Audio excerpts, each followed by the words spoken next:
what da da dang your ho, what da dang dang. And God dang your ho,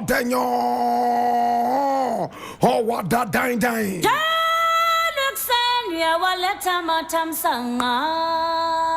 This. Yes, the voice of the Patriot, where we speak truth to power. Now here we don't criticize. But if we must criticize, we'll do it just on one condition: to build and not to destroy. That is why we keep saying we are in the service of God and country. This is the voice of the people, and the voice of the people is the voice of God.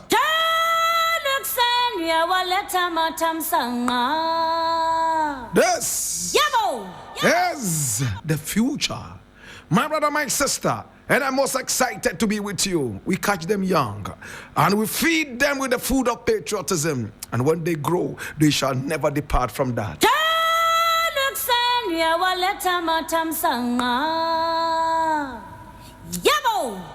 Now today we have a number of issues and I want to run through them as quickly as I can. This one I'm reading from Ghana Web, and it says President Mahama declares his assets, gives appointees March 31 deadline to do same. And I read President John Dramani Mahama on Tuesday, February 18, that is today, 2025, officially declared his assets in accordance with Article 286 of the 1992 Constitution of Ghana. Now, Article 286 mandates public office holders, including the president and his appointees, to complete and submit asset declaration forms to the Auditor General's office. Now, presenting his asset declaration forms to the Auditor General, Johnson Kwamwa Asiedu, on Tuesday, President Mahama pointed out that the declaration is essential to Ghana's fight against corruption. He indicated that in the past, he used to declare his assets in private, but has chosen to do so publicly as an example to appointees and other persons required to declare their assets. In times past, I would privately present these forms to the Auditor General in fulfillment of my statutory obligation. I have taken the step of presenting these forms publicly as a way of injecting some openness and transparency into the process of asset declaration. I have maintained that while it is all well and good to punish corruption, a more effective way of addressing the canker is preventing it from occurring in the first place, he said. And he added, I honestly believe that if properly created and enforced, asset declaration can become a sustainable tool for tackling corruption.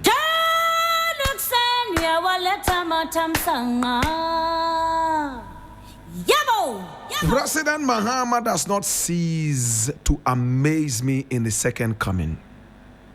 My brother, my sister, I have all of a sudden become a huge fan of the president.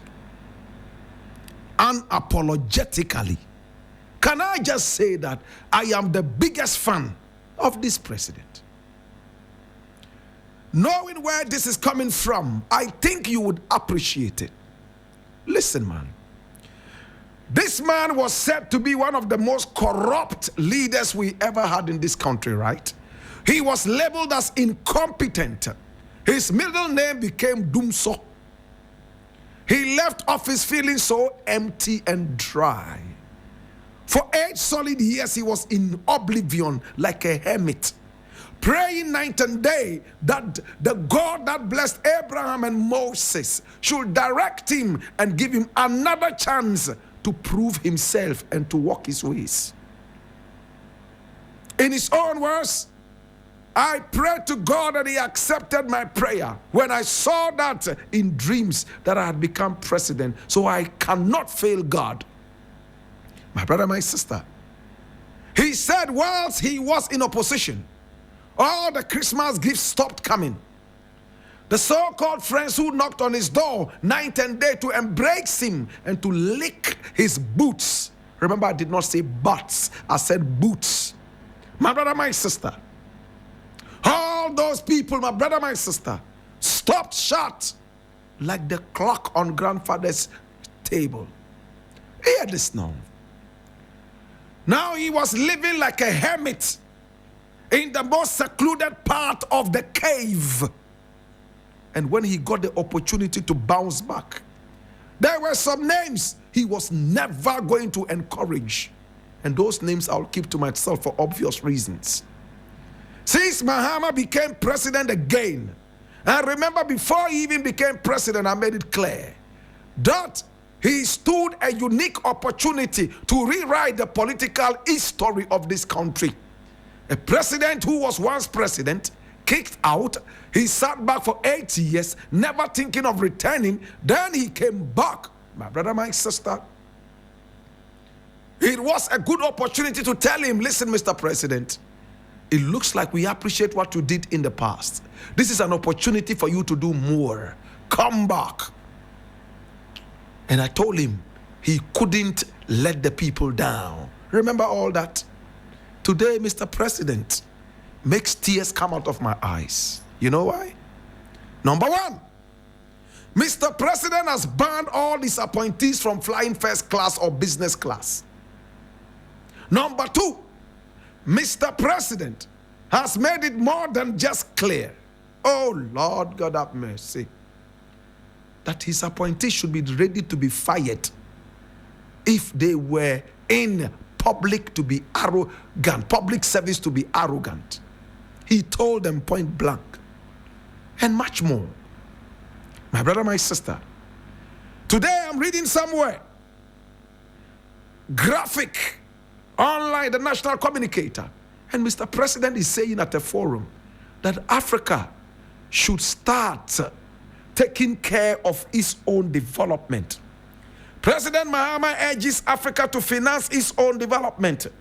And this, my brother, my sister, he is talking to African countries.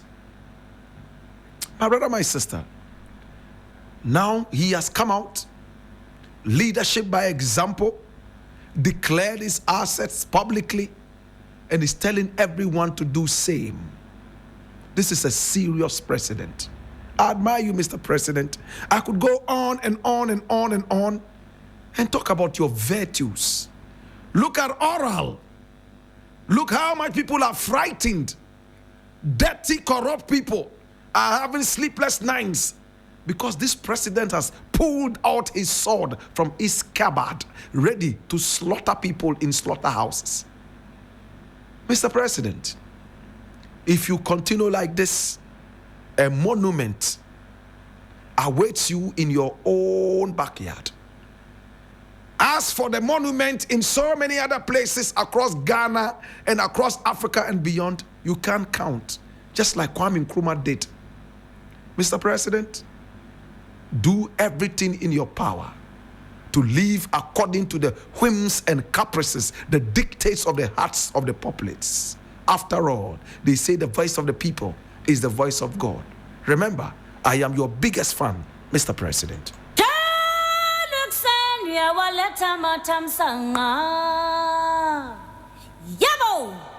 There is something I'm reading here from my own Tree News.